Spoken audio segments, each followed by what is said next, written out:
What up, Sculpt fam? Let's crush this lower body workout today.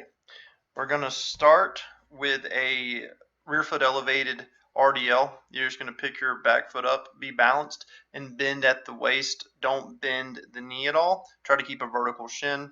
And this should be more hamstring dominant. All right, banded marching wall sits. You're going to try to pick your knee up and out with the band pulling your knee in, so you're going to resist it pulling your knee in. If you don't have a band, do a few more reps, but you can just see I'm about parallel and I'm just marching left and right by keeping my knee pushing out and not caving in. All right, if you have a band, use it. It's a banded hip thrust. Can be done with weight. We're going to pause a little bit at the top, and I want you to push those knees out so you can feel that band tension. You'll see me do it a few times here, where I'll pause at the top and push my knees out to create some tension there. The pause can be a second or two. All right, these are death marches. It's basically heel to toe walk with a hip hinge. I don't have to go all the way to touch the ground, but I want to keep a pretty good back angle and make this very hamstring and glute dominant.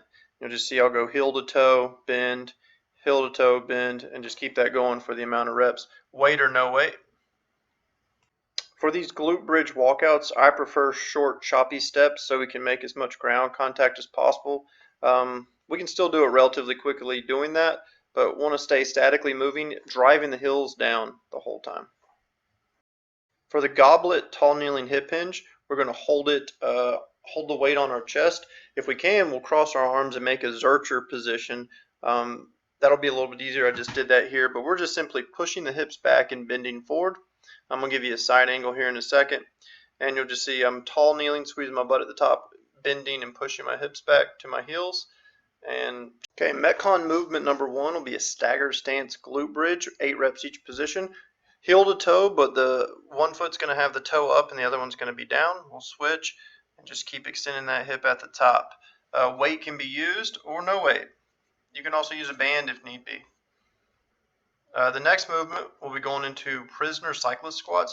Heels slightly elevated. You're looking at like 2 to 3 inches in height, trying to keep the knees as close together as possible. You don't have to go as deep as I am, but really want to extend the knees and butt at the top. And the last move is going to be a lateral bound.